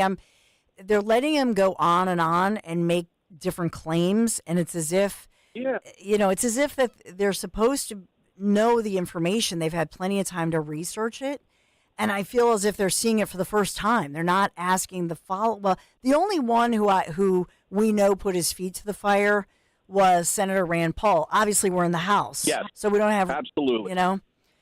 Absolutely. It's just frustrating. I mean, the girl the rep who transitioned to animal testing, that was cringeworthy. I'm sorry, it is. You get the guy on the hook and you keep him on the hook. He's going to have his time to resurrect himself when the left comes in and asks him all the softball questions. Do not let this guy off the hook. Yeah, amen. So what would you want to ask him, Joe? Or did I lose Joe? I think I lost him. Sorry about that. You hear? Yep. Go ahead. What would you ask him? Well, doctor, you get awful defensive. Can you just please tell us why? If you believe in what you're saying, you should be able to answer these questions in a civil manner and answer the darn questions. Mm-hmm. Don't question us. Yeah. Yeah, but that's the way he gets around it. And if you were on trial and you were in the witness stand, which he technically is, then yes. The lawyer would redivert you, would say, hey, you got to answer the question. But you're right. They let him go on, and then it uses all their time, and that's his tactic. And you know what, Dawn? Bring it out in the open. Dr. Fauci, you do this repeatedly. Stop it. We asked you a simple question. We won't even go as far to look for a yes or no answer, but you got to stop diverting and answer the question. You're not a stupid man. Yeah. Yes. No, I agree with you completely. I think that it's just so frustrating. And I think for all of us, you're right, Joe, I appreciate the call. I think for all of us, it is emotional because for me, I think of grandparents. I think of my kids. As far as grandparents, anybody who is hospitalized or in a nursing home. And then on the other side, your children and your kids and being so worried about whether they have to be vaccinated. And what does it mean that there's a mandate that says your kid has to be vaccinated, but it's only emergency approved, and what that means. And think about the pressure that was it's horrible. And to now learn that kids just, by and large, I mean, unless they're, God forbid, suffering from cancer or something, kids just are sometimes asymptomatic. There was just an article about that. That COVID, 1 in 5 people who have COVID show 0 symptoms, 0. And most of them are under the age of 19, right? So kids can even get COVID asymptomatic, don't even have a cough, a sniffle, a fever, nothing. And yet he was making these broad brush policies or helping with that. And obviously when he speaks out, he also has a way of saying, well, technically, I wasn't in charge of policy. Come on, man. I mean, you were right there with the president. He was right up there with Trump. And see, that's part of it that I think is a bigger picture, is that you saw him, Fauci, on a stage with then President Trump advising all of this. And at what point did they know that kids were not going to get sick from it? And part of the problem, too, is because this is so politicized that Trump won't talk about something that happened, which was, it was brilliant, in my humble opinion, for the Trump administration to incentivize all of these companies to come up with a vaccine. We've never seen that in our history. That was a huge historic win because we now know that the vaccine, especially for people who are immunocompromised, the vaccine, especially for people who, let's say, have different issues with their health or are over a certain age, let's say over the age of 75 or in a nursing home already, we know that the vaccine mitigated any deadly impact. We now know that. So in those instances, we should be able to talk about the vaccine, that it was a game changer. But Trump, he won't even bring it up now because this is so politicized, right, that everybody wants to say, oh, COVID vaccine, evil. No, there are, for many Americans who would be in that one category of being immunocompromised, right, or being elderly, and it's not my dad. My dad in his mid-80s got COVID, never had the vaccine. My dad doesn't smoke, doesn't drink. He quit many years ago, takes 0 prescription med. My dad was like, I'm healthy, I'm fine, I'm good, and survived quicker than my younger sister, who had to be hospitalized for over a week, I think 2 weeks. And she didn't get the vaccine either. But do you see what I'm saying? We needed that information. We needed it, not these blanket mandates. That was the problem. And so we can't even talk about the good things that early vaccine, the task force, right, that fast-tracked it like we've never seen before. That's why we need the truth. We need it. And we're not getting to the bottom of it still. That little weasel is still able to talk his way out of it. And like Joe said, answering the question with a question is not answering the question. They need to call him on it and put his feet to the fire. Ugh, it's frustrating. 855-839-1210. I got to take a quick break. Be right back. Kale and Company weekday mornings 6 till 10. Terry, go right ahead. Get your pound of flesh. Somebody earlier said if we're voting for Biden, we're stupid. That all comes from Donald Trump because that's all he does is call people names like a little kid. The donors for him are billionaires. Because I guess Biden has no billionaire donors. Biden, who's a career politician. Can I ask this caller a question respectfully? He's gone. Terry He's left. gone, Sean. I've butted heads with Terry in the past, but it's a Friday. It's beautiful, and I don't want to have a stroke here. Start your day with Kale and Company weekday mornings 6 till 10 on Talk Radio 1210, WPHT, and the free Odyssey app. Hey, it's Greg with Kale and Company. Dingers, blasts, moonshots, whatever you call them, everyone loves home runs. And with FanDuel's Dinger Tuesdays, you can love them even more. That's right. Every Tuesday is a Dinger Tuesday this season on America's #1 sportsbook. Just bet on a player to home run, and FanDuel will give you $5 in bonus bets for every home run hit during that game. Visit FanDuel.com/Greg. That's FanDuel.com/Greg to get in on all the Dinger Tuesday action. That's FanDuel.com/Greg. Make every moment more with FanDuel in partnership with Valley Forge Casino, the official sports betting partner of Major League Baseball. FanDuel Sportsbook, the official partner of 1210 WPHT, 21 and over, present in PA. Bonus issued as non-withdrawable bonus bets that expire 7 days after receipt. Max bonus $25 per game. Restrictions apply. See terms at sportsbook.fanduel.com. Gambling problem? Call 1-800-GAMBLER. Hey, this is Ray Didinger. I had the opportunity to open the new Joe Conklin show. It was sensational. It includes all the impressions, Iverson, Merrill, and Mike Barkley. He brought in this whole musical component with a full orchestra. It's really good. His daughter Casey's part of it. His brother's part of it. They can rock it, boy. So you got all the music, plus you got all the comedy. It's a great night. That's Joe Conklin and the City Rhythm Orchestra at Wildwood Catholic High School on June 29th and the Ocean City Music Pier on July 13th. For tickets, go to joeconklin.com. JoeConklin.com. Get slimmer for the summer by losing a contractually guaranteed 20 to 40 plus pounds in only 40 days with NJ Diet. Call 855-5NJ-DIET or go to njdiet.com. Get ready for spring with njdiet.com.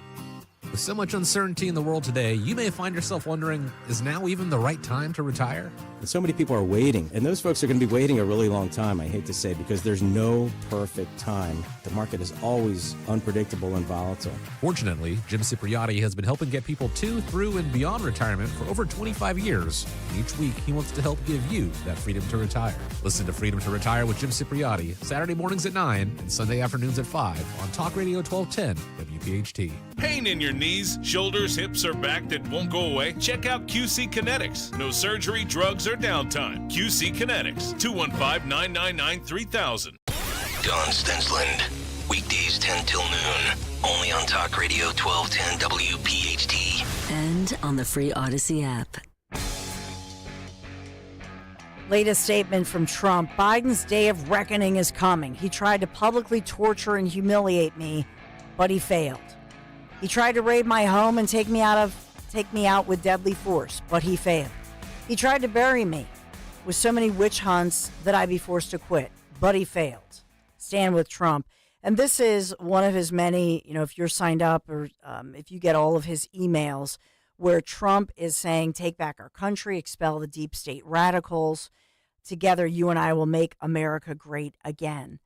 At this point, when I look at the fast-moving developments that began last Thursday, I will tell you that I heard Rich Scioli say something that I felt when all of that verdict was coming down, and you heard the first batch, guilty on all counts, guilty. I remember just feeling chill bumps since last Thursday afternoon, and I called my husband, Lair Bear, get in here. It's coming down. And my sons, and we all gathered, and we just listened to what was happening, and that jury making that conclusion, and then the reactions.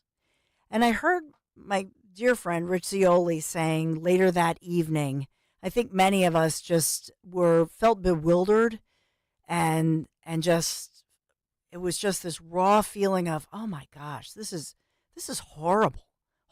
We've never seen in our history this happen. And Rich made the comment that it was a day that we'll remember. And I agree with him. I remember which room we were in our home as I was calling my husband and kids, and we sat there and we were watching this together. But Rich said something else that it reminded him in a way of September 12th, thinking about what brought us together as a nation, the reaction that we had, but the resolve that we had. And I agree with that too, that we have to learn from this, what happened in New York with a Manhattan jury, including 2 attorneys, and for basically half the country looking at what was going down, saying, oh no, this is ridiculous. It's dating back to allegations from many years ago. They jumped through hoops to try to make it a state crime, an election crime. This cannot be happening here, and it's just rigged. And then others, particularly in the media, just couldn't wait to put up that banner, CNN, convicted felon. And now the aftermath of that. And many people, because you have a third of the country who are convicted criminals, right? Our fellow Americans, convicted criminals, looking at this and going, oh, well, this is what your Democrat Party thinks of you, that you shouldn't get a job.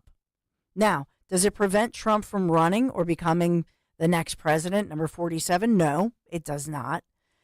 But I think it backfired in a way that Democrats and progressive operatives did not imagine it would.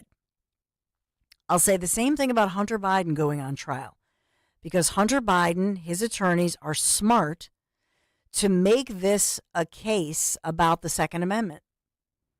And so watch for a similar thing to happen. It's in a federal court. It's in a local, technically it's local. It's Wilmington, Delaware. But watch now for a backlash as people on this side say, hey, maybe we need to open up the conversation about people who are in rehab. Maybe they had a firearm for self-defense. Okay, bookkeeping error. They filled out the form, should not have done that, but never committed a violent crime in their lives. Why should those individuals face a mandatory federal minimum? In this case, Hunter Biden, if convicted, would face 25 years behind bars. It would be, in essence, a death sentence because he's 54 years old, and this is a federal court. And so presumably he'd have to be, live till 90 to get out, whatever. So I just wonder, as I leave you this thought, will we see the same kind of philosophy go toward the Hunter Biden case in Wilmington, Delaware, federal court, as we saw for Americans who flipped Democrats, particularly Democrats who are in cities, who are African American, who were going on social media saying, hey, I'm a longtime Democrat, but I feel that this is such an injustice. It's so over the top that I'm now going to vote for Trump. This is wrong. Will we see the same backlash as we move forward with the jury selection in the Hunter Biden case? I'll just leave you with that thought. Of course, we'll do a wrap-up tomorrow starting on Kale and Company in the morning, because we'll have, the benefit of having watched all of it, whether it's Hunter Biden in court today, Fauci, we've got Krasner holding a news conference locally, so much breaking. Let's get to Dom Giordano now, as it's such a great day, I will say, for us here on Talk Radio 1210, WPHT. Dom, I'm so grateful that we're live and local all day long, that we can carry all of this. Yeah, Dawn, without a doubt. I just want a day of reckoning here. Mm-hmm. And Democrats have already brought up the Tuskegee experiment. I'll get into that. To try to shield Fauci. They are excellent at it. And this Attorney General of Jersey, we have Mayor Ernie Triano from Wildwood Dawn at 12:30, saying, no, there was nothing wrong with the law. Wildwood didn't have enough cops. Oh. These people are he was there because he wants to make sure that the games are okay in Wildwood. I'm here to tell you they're not. I can't hit 8 out of 10 foul shots. I submit that Exhibit A. The Dom Show.